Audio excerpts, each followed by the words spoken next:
delegates, this is our draft resolution 1.0, also known as Butter. The sponsors for this paper are Albania, Argentina, myself, Ethiopia, and Singapore. So we're going to start off with all of the preambulatory clauses. So the United Nations Office on Drugs and Crime acknowledging the presence of a global opiate market. Deeply concerned with the lack of security in which opiates are imported to. Emphasizing the importance of assisting countries in which opiates are produced in. Recognizing the need for opiates as medicines and painkillers. Seeking assistance for affected countries in need of foreign aid. Clause 1. Calls upon stricter control for imported and exported goods. Subclause A. Stricter checking strategies for border security workers. Confirming to build regional naval checkpoints to ensure drugs are not being trafficked. Raising notice along borders of Africa as it is a main travel route for opium transported from Asia to America. And having nations focus on routes specifically in their region. Clause 2 designates the creation of a transitional government for Afghanistan. Subclause 1.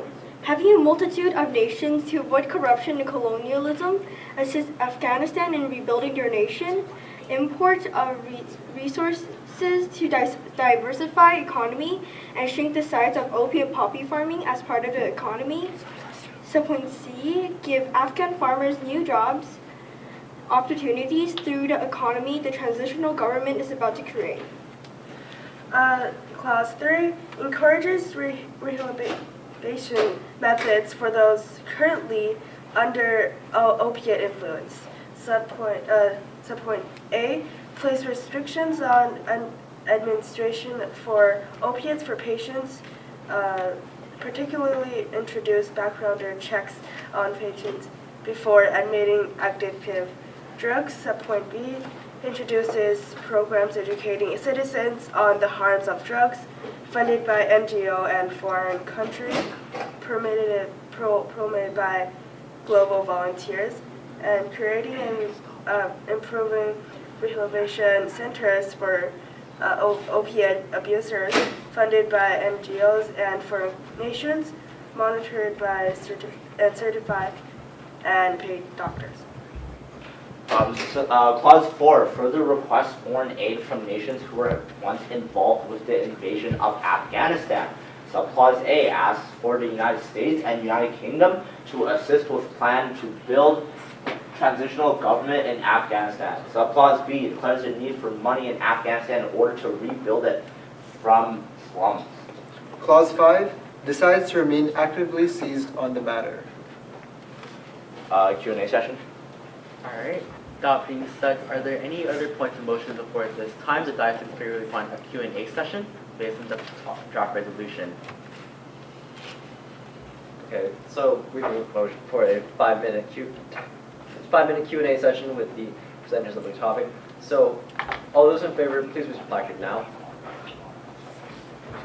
This is your chance to ask the people questions about their policies. You can ask them whether or not they want to amend things, etc., etc. So please raise them and please raise them high. Yeah, this passes. All Did we right. pick? 5 minutes, right? Or did you date? Yeah, you guys get to pick. Okay. Wait, no, we get to. Oh, okay. Yeah, then we can let them pick. UK.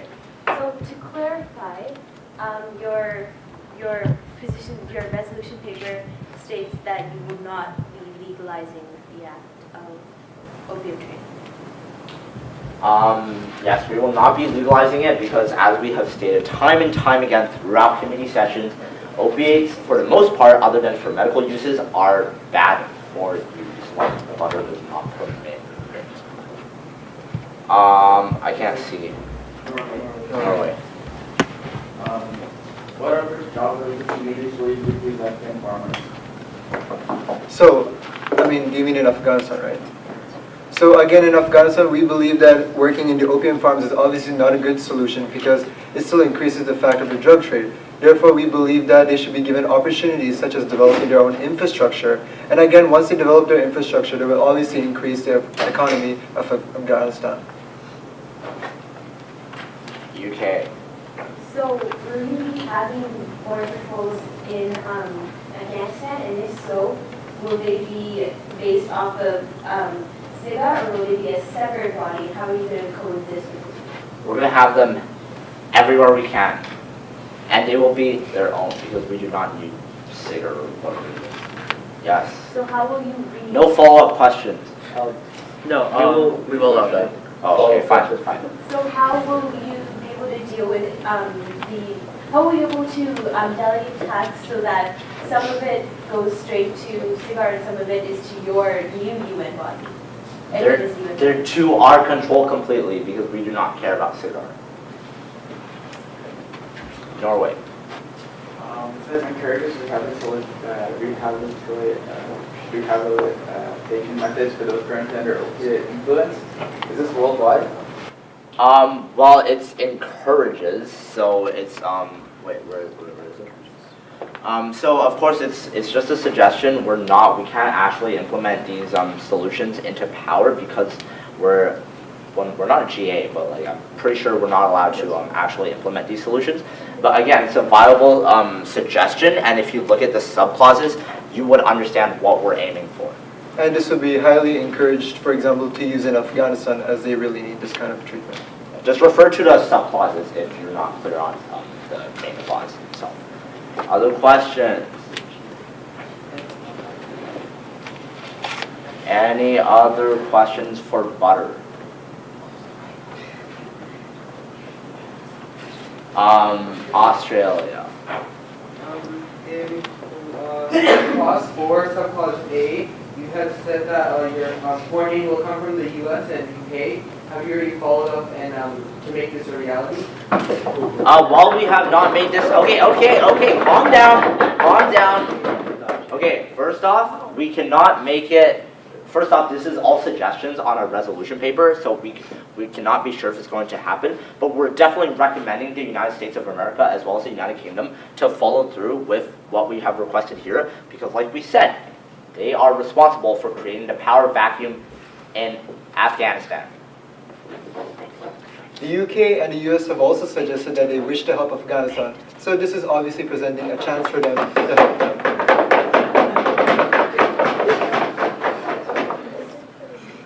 Any more questions? Any more? Okay. How do you think your resolution paper differs from ours? Because it is butter. It is not Swiss cheese with a bunch of holes in it. Okay.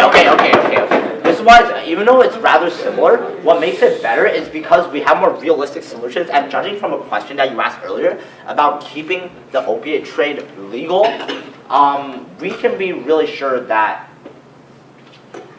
your solution is completely unviable. What's your country? Japan.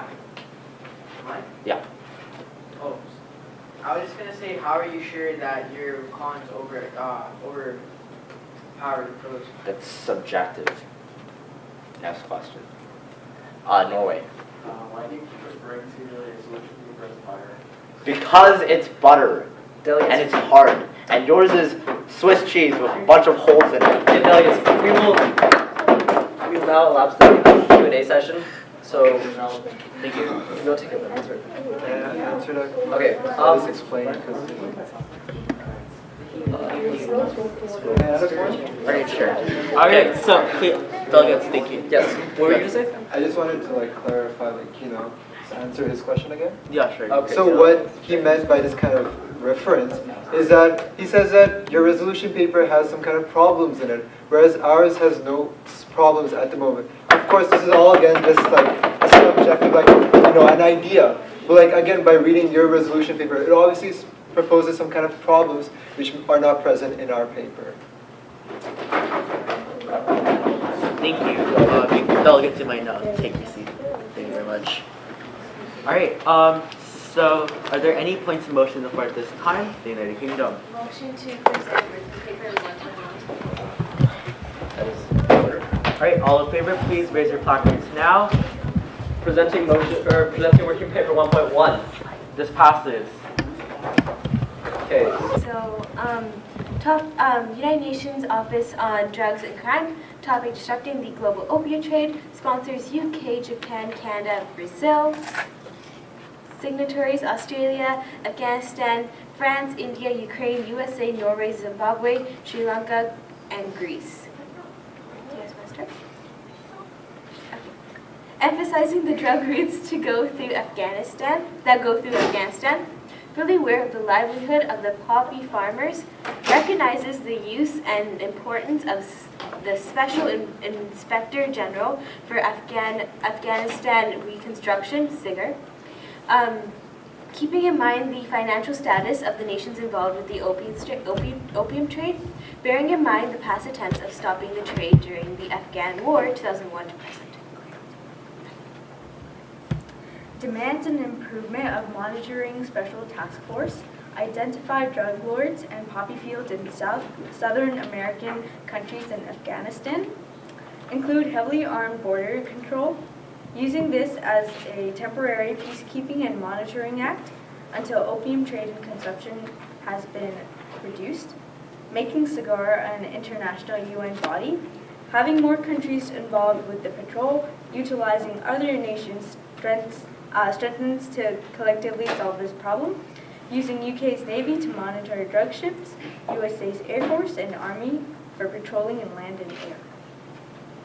Calls upon monetary funding to help Afghanistan with diversifying the economy, to help explore their mining economy,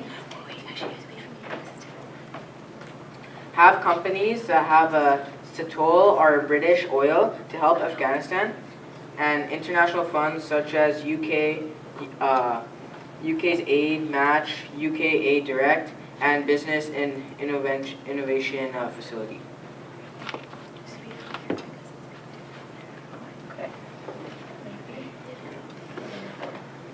Further explores the usage of request for the implementation of educational programs specifying the opium crisis. So providing people with more resources to understand the harm of drugs and opium use. In order to improve education to help farmers find alternatives to producing heroin and other opium-like substances out of opium. Assisting help from the Vienna NGO Committee on Drugs, and NGOs pay for educational programs. Further explores the usage of methods like decriminalization for opiates, reducing the amount of black market, reducing the amount of opiate-caused HIV rates, providing proper medical and sterilized equipment to those who use opiates. Decides to remain actively seized on the matter. Thank you, delegates. At this time, are there any points of motion to the floor at this time? Please raise your placards now. The dais looks favorably upon Q&A session. Zimbabwe. I just have one about our question. I said because I wanna be I put their listening to people and they still. Oh, we're sorry. We can take you out. We didn't hear that. Sorry. Okay, Are there any points of motion to the floor at this time? Please raise your placards now. Greece. That is in order. All in favor, please raise your placards now. This passes.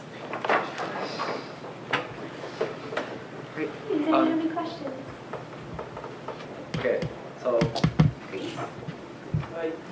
In the paper, it says you're going to provide sterile equipment.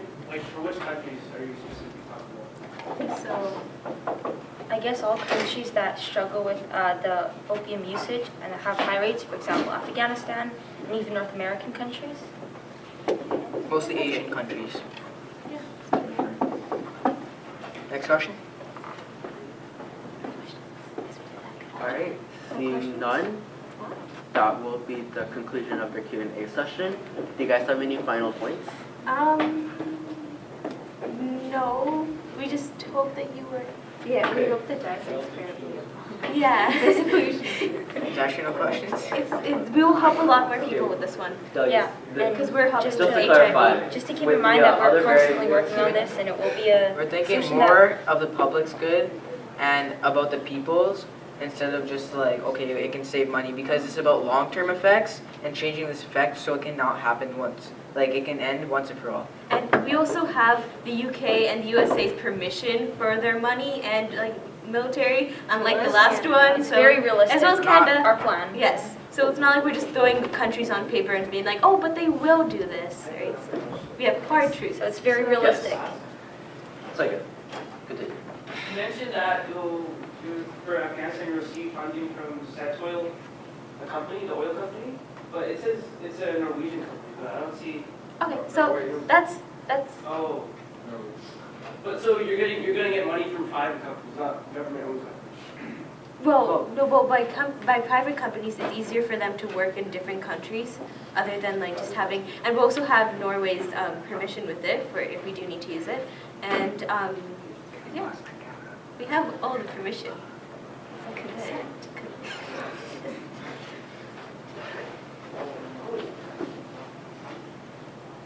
Okay. So thank you. Thank you.